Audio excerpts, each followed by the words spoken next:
దాడి వివరాలు వెల్లడించిన north ACP Sunil. Visakhapatnam Madhurawada PM Palem. North ACP Sunil మాట్లాడుతూ కొమ్మాదిలో జూలై 22 రాత్రి బొడ్డు దివ్య అనే యువతిపై ఒక వ్యక్తి దాడి చేశాడు. బొడ్డు దివ్య అనే యువతి ప్రైవేటు బేకరీలో పనిచేస్తుంది. బేకరీ నుంచి టాయిలెట్ కోసం బయటకు వెళ్ళింది. దివ్యపై సురేష్ అనే వ్యక్తి జిమ్ ట్రైనర్ దాడి చేసి సెల్ ఫోన్ ఎత్తుకెళ్లాడు. ఈ విషయమై సిపి ఆదేశాల మేరకు పలు టీములుగా విడదీసి టెక్నికల్ ఎవిడెన్స్ స్వాధీనం చేసుకున్నాం.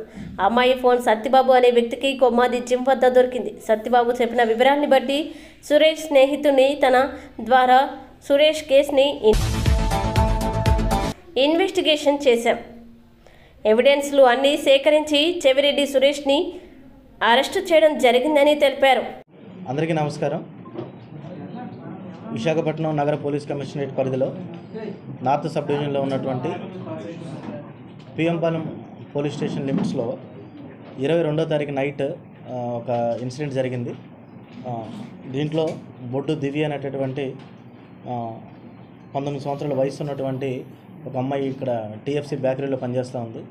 ఆ బేకరీలో పనిచేస్తున్న అమ్మాయి టాయిలెట్ కోసం అని చెప్పేసి అదే ఏరియాలో ఉన్నటువంటి పబ్లిక్ టాయిలెట్కి వెళ్ళింది. టాయిలెట్కి వెళ్ళినప్పుడు ఆ అమ్మాయి అక్కడ తన కాలకృత్యాలు తీర్చుకొని బయటకు వచ్చినప్పుడు అక్కడ ఒక వ్యక్తి ఆ అమ్మాయి మీద వెనక నుంచి వచ్చేసి ఆ అమ్మాయి దగ్గర ఉన్నటువంటి మొబైల్ ఇమ్మని చెప్పేసి అన్నాడు. ఇవ్వకపోతే అమ్మాయిని కొట్టాడు. అమ్మాయిని కొట్టి ఆ అమ్మాయి మీద అటాక్ చేసేసేసి అక్కడ అమ్మాయి చేతిలోంచి పడిపోయినటువంటి మొబైల్ తీసుకుని వెళ్ళడం జరిగింది. మొబైల్ తీసుకుని వెళ్ళిన తర్వాత మళ్ళీ అమ్మాయి హాస్టల్కి వెళ్ళిపోయింది. హాస్టల్కి వెళ్ళిపోయిన తర్వాత అమ్మాయి చికిత్స నిమిత్తం కేజీహెచ్కి వెళ్ళడం, తర్వాత మళ్ళీ ఇంకొక హాస్పిటల్కి జాయిన్ చేయడం. ఆ అమ్మాయి అంతా కూడా ఇప్పుడు ఏ ఇబ్బంది లేకుండా ఉంది. తర్వాత విశాఖ నగర పోలీస్ కమిషనరేట్ మన సిపి సార్ యొక్క ఆదేశాల మేరకు, జాయింట్ సిపి సార్ యొక్క సలహాలు, తర్వాత డీసీపీ 1 మేడం యొక్క సజెషన్స్ మేరకు మేము నార్త్ సబ్ డివిజన్ లిమిట్స్లో ఉన్నటువంటి పోలీసుల ఆధ్వర్యంలో టీంలుగా డివైడ్ చేసేసేసి అక్కడ ఉన్నటువంటి టెక్నికల్ ఎవిడెన్స్, మొబైల్కి సంబంధించినటువంటి టెక్నికల్ ఎవిడెన్స్ అయితేనేమి, తర్వాత లోకల్లో ఉన్నటువంటి సీసీ కెమెరా ఫుటేజెస్ మొత్తం అన్నీ కూడా బేస్ చేసుకొని ఆ టెక్నికల్ ఎవిడెన్సెస్ మొత్తం కూడా గ్యాదర్ చేసేసి టెక్నికల్ ఎవిడెన్స్ని ఎనాలిసిస్ చేసినప్పుడు ఆ అమ్మాయి మొబైల్ మనకి అమ్మాయి మొబైల్ కోసం సెర్చ్ చేసినప్పుడు ఆ అమ్మాయి మొబైల్ అనేది మనకి ఒక వ్యక్తి దగ్గర దొరికింది. అతను సత్యబాబు అనేటటువంటి ఒక వ్యక్తి దగ్గర దొరకడం జరిగింది. అతన్ని మొత్తం కూడా తరోగా మనం ఎంక్వైరీ చేసినప్పుడు అతను చెప్పాడు, సార్ ఇక్కడ వైట్ స్కూటీ మీద వెళ్తున్నటువంటి ఇద్దరు దగ్గర నుంచి ఆ మొబైల్ ఇక్కడ జిమ్ ఎదురుగా పడేసినటువంటి మొబైల్ వాళ్ళు పడేస్తున్న నేను చూశాను. దాని తర్వాత నేను వెళ్ళి ఆ మొబైల్ తీసుకున్నాను సార్ అని చెప్పడం జరిగింది. ఇప్పుడు ఆ వైట్ స్కూటీకి సంబంధించినటువంటి డీటెయిల్స్ అన్నిటి కోసం జిమ్ దగ్గర ఉన్నటువంటి సీసీ కెమెరా ఫుటేజ్ కావచ్చు, మొత్తం అన్ని టెక్నికల్ ఎవిడెన్స్ మొత్తం కూడా గ్యాదర్ చేశాము. తర్వాత ఆ వైట్ స్కూటీలో వెనకున్న వ్యక్తిని నేను గుర్తుపట్టగలనని చెప్పినప్పుడు అతను గుర్తుపట్టిందనే ఆధారంగా అతను అప్పన్న అని చెప్పేసి ఒక పర్సన్, అతన్ని మనం పట్టుకొని అతన్ని ఎంక్వైరీ చేసినప్పుడు అతని యొక్క ఫ్రెండ్ చెవేటి సురేష్, ఎవరైతే చెవేటి సురేష్ సార్ ఆ మొబైల్ ఫోను పడేసిన చెవేటి సురేష్, ఆ మొబైల్ ఫోన్ అమ్ముదామని ట్రై చేసాం. ఆ తర్వాత ఆ మొబైల్ ఫోన్ తాకట్టు పెట్టదామని ట్రై చేసాం, కానీ వాళ్ళు తీసుకోలేదు. దానికి సంబంధించి వాళ్ళ బ్రదర్ వాళ్ళు మిగతా వాళ్ళందరూ కూడా ఫోన్లు చేసి చెప్పడం జరిగిందని చెప్పేసి చెప్పాడనమాట. చెప్తే వాళ్ళ బ్రదర్ ఫోన్ చేసినప్పుడు మా పోలీస్ ఆఫీసర్లు కూడా పక్కన ఉన్నారని గ్రహించిన అతను ఆ సెల్ ఫోన్ని అక్కడే పడేయడం, ఆ పడేసిన సెల్ ఫోన్ని సత్యబాబు తీసుకోవడం, సత్యబాబు దగ్గర నుంచి మనం రిసీవ్ చేసుకోవడం, ఇవన్నీ కూడా మొత్తం అంతా కూడా ఎవిడెన్స్ మొత్తాన్ని కూడా ఇంటర్లింక్ చేయడం జరిగింది. దాని తర్వాత ఆ టవర్ డంప్ ఎనాలిసిస్ కూడా తీయడం జరిగింది. టవర్ డంప్ ఎనాలిసిస్ ప్రకారం కూడా ఆఫెన్స్ జరిగిన ప్లేసు ప్లస్ అక్కడ మొబైల్ పడిపోయిన ప్లేసుల్లోనూ ఈ చెవేటి సురేష్ అతను వాడినటువంటి మొబైల్ నెంబరు మనకి రావడం జరిగింది. దాని ప్రకారం మొత్తం అంతా కూడా మనం వాళ్ళ ఫ్రెండ్ని కూడా, అప్పన్న ఎవరైతే వాళ్ళ ఫ్రెండ్ ఉన్నాడో ఫ్రెండ్ని కూడా చేసినప్పుడు ఆ ఫ్రెండ్కి కూడా చెవేటి సురేష్ రాత్రి బాక్సింగ్ చేశానని చెప్పడం, తర్వాత ఇట్లా నాకు మొబైల్ ఫోన్ నేను తీసుకొచ్చానని చెప్పడం, ఇవన్నీ కూడా చెప్పడం జరిగింది. అన్నిటిలోనూ మనం టెక్నికల్గాను హ్యూమన్ ఎవిడెన్స్ పరంగాను మొత్తం 2 రకాలుగాను ఎవిడెన్స్ మొత్తం కూడా గ్యాదర్ చేసుకొని ఈరోజు మనం చెవేటి సురేష్ని అరెస్ట్ చేయడం జరిగింది. అరెస్ట్ చేసి అతన్ని ఈరోజు రిమాండ్కి పెట్టడం కూడా జరుగుతాం. గతంలో కూడా అతని మీద కేసులు ఉన్నాయండి. అతను PM Palem police station, crime police station లిమిట్స్లో అతను సస్పెక్ట్ షీట్ హోల్డర్ కూడా.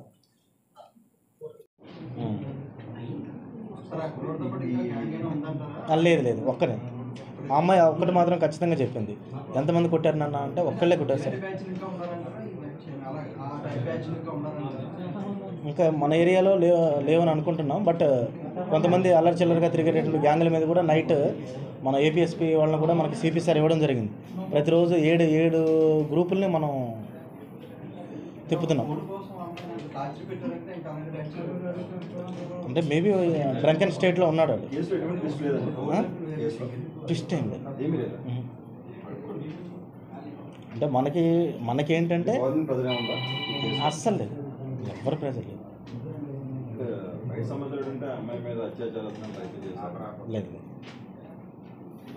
అమ్మాయి ఖచ్చితంగా చెప్తాను. నేను అడిగాను, నేనే డైరెక్ట్గా అడిగాను, నాన్న ఏదన్నా జరిగిందా? లేదు లేదు, అది ఉంటే అసలు ఆ యాంగిల్లోనే తీసుకెళ్తాం కదా. 100% గోప్యంగా ఏముంచలేదే.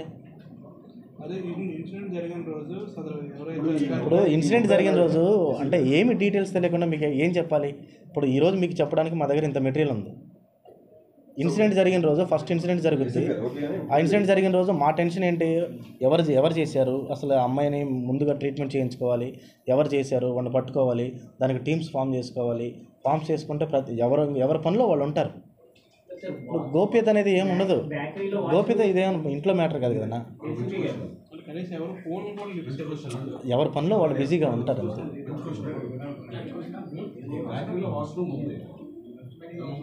అంటే మేబీ ఇప్పుడు బేకరీలో ఒక 10 మంది పనిచేస్తున్నారు అనుకోండి, బేకరీ ఓనర్స్ వీళ్ళు ఏం చేస్తారంటే అందరిని అలౌ చేయరు. అక్కడ పబ్లిక్ టాయిలెట్ ఇంకొకటి పక్కన ఒకటి ఉంది, వెంటనే ఫోన్ మాట్లాడుతూ అంటే బయటికి వెళ్ళడానికి ముందు ఫోన్ చేసింది సంతోష్ అని వాళ్ళ ఫ్రెండ్, అబ్బాయి వాళ్ళ ఫ్రెండ్కి ఫోన్ చేసింది. సంబంధం లేదు. వాడిని కూడా పట్టుకుని ఫస్ట్ పట్టుకుందే వాడిని పట్టుకుని మొత్తం అంతా కూడా ఎంక్వైరీ చేసి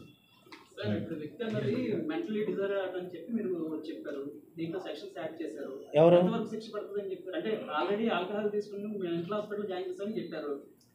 వాళ్ళు అది పర్సనల్గా అంటే మనం జాయిన్ చేయలే. మెంటల్ ఉందని కాదు, అంటే వాళ్ళ ఫ్యామిలీ మెంబర్సే. వాళ్ళ ఆవిడ ఇంజనీరింగ్ గ్రాడ్యుయేట్, చెప్పేది నన్న ఇంజనీరింగ్ గ్రాడ్యుయేట్ అయితే వాడు కొంచెం ఎక్కువ తాగుతున్నాడని చెప్పేసి అక్కడ డీ అడిక్షన్ దానికి తీసుకెళ్లారు అంతే. లేదు, అంటే అది సైక్రియాటిక్ ప్రాబ్లం అయితే మీరు అన్నట్టు ఉంటుంది, అది సైక్రియాటిక్ ప్రాబ్లం కాదు, డీ అడిక్షన్. వాళ్ళ కేస్ షీట్ అంతా ఉంటుంది. హాస్పిటల్లో చాలా సెక్షన్స్ ఉంటాయి కదన్నా. ఒకటి సెల్ ఫోన్ మార్నింగ్ అన్న ట్రై చేస్తే వాళ్ళు తీసుకోలేదు. తర్వాత తాగటన్ను పెడదాం ట్రై చేశారు, లాక్ అవుతున్నారు. మెయిన్ బేస్ ఏంటంటే బహిరంగ ప్రదేశాల్లో మద్యం సేవించడం కూడా ఒక రీజన్ అవుతుంది. దీన్ని 100% ఇప్పుడు బహిరంగ ప్రదేశాల్లో మద్యం తాగుతున్నారనే దాని మీద అరికట్టడం కోసం సిపి సార్ మోస్ట్ ప్రయారిటీగా తీసుకున్నారు. దాన్ని ప్రయారిటీగా తీసుకొని మన పిఎం పాలెం పోలీస్ స్టేషన్కి, తర్వాత గాజువాక పోలీస్ స్టేషన్కి, వీటికి అంటే ఆరిలో పోలీస్ స్టేషన్కి ప్రత్యేకంగా కొన్ని టీమ్స్ ఇచ్చారు సార్. 2 మొబైల్స్ అంటే 2 కార్లు, తర్వాత 7 బైకులు ఇదే పని మీద తిరుగుతున్నాయి. మీకు డేటా ఇస్తాం వీకెండ్లో. డేటా ఇచ్చినప్పుడు రీసెంట్గా అంటే ఇంతకు ముందు పెట్టేటటువంటి వాటికి ఇప్పుడు తిరిగే వాటికి నెంబర్ చాలా పెరుగుతుంది.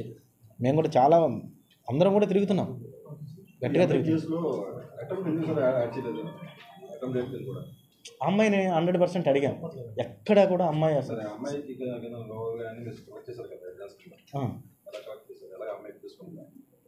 లేదు. అమ్మాయి వాష్రూమ్కి వెళ్ళింది కదా.